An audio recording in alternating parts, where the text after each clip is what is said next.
Welcome to The Explainer. Okay, I want you to picture something really cool. Imagine a highly detailed, technical 3D render right in front of you. Basically, a transparent, X-ray cross-section of an entire car chassis, viewed right from the side. We're stripping away all the body panels, the seats, the dashboard, just ditching all of it, leaving only the naked, exposed mechanical components.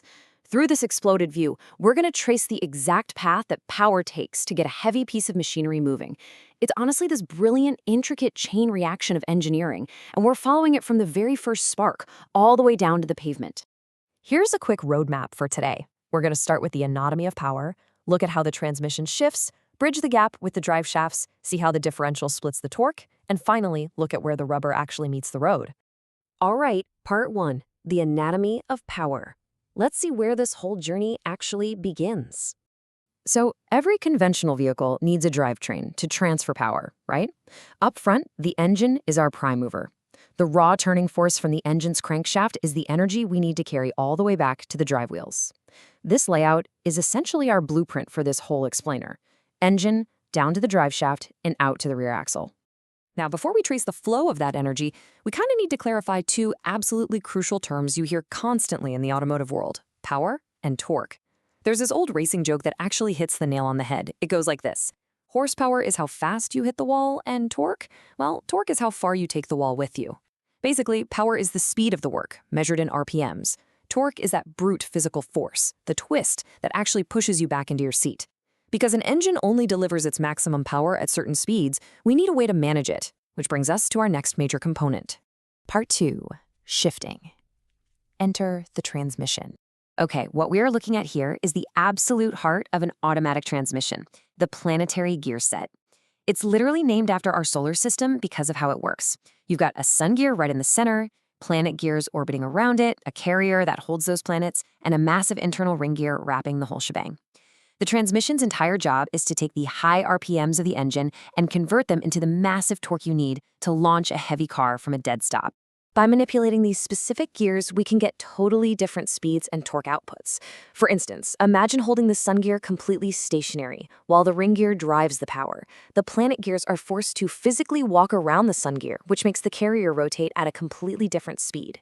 Controlled by internal clutches and bands, these split-second locking and unlocking actions create those distinct gear shifts you feel when you're accelerating down the highway. It is, honestly, a mechanical marvel. All right. Exiting the transmission, the kinetic energy is now perfectly modulated. From here, it embarks on a 4-step linear journey, straight backwards down the center tunnel of the car. It goes from the transmission output, through a slip yoke, travels down the drive shaft, and finally arrives at the rear axle. Let's keep following that path. Part 3, bridging the gap. Let's talk about drive shafts. So, as we trace this rigid metal shaft spanning the length of the chassis, a massive engineering headache pops up. The drive shaft has to be absolutely dead straight and perfectly balanced dynamically. Otherwise, it would tear the car apart with vibrations. But here's the catch. The transmission is rigidly mounted to the car's frame, while the rear suspension is constantly bouncing up and down over potholes and bumps.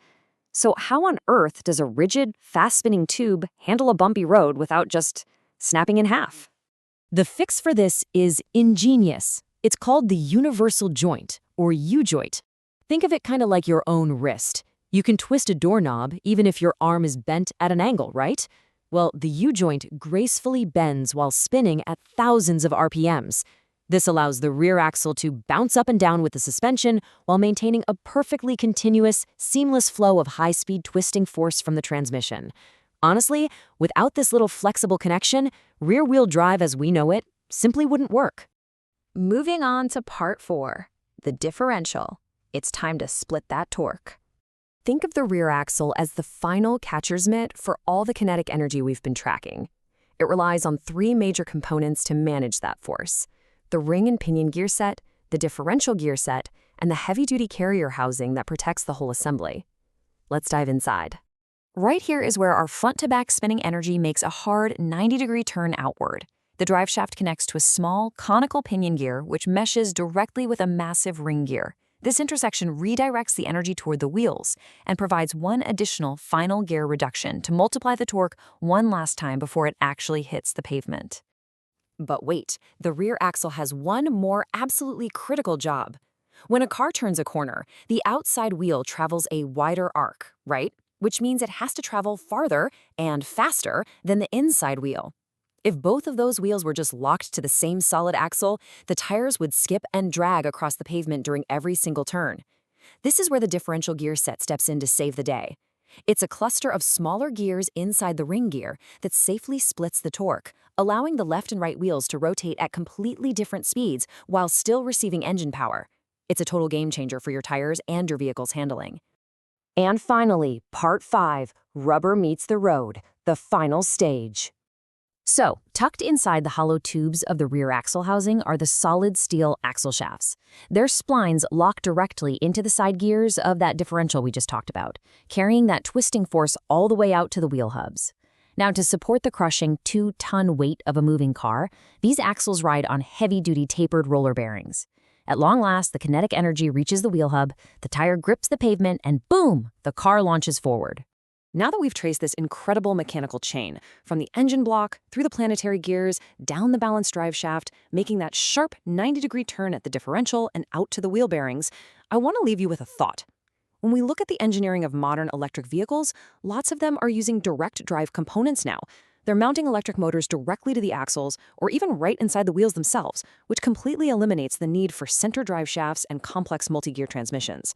So the question is this beautiful, intricate, 3D mechanical symphony of the rear-wheel drive chassis destined to fade away as a relic of the past? It's a pretty fascinating shift in how we build cars. Anyway, thanks for hanging out with me for this explainer, and keep exploring the mechanics of the world around you.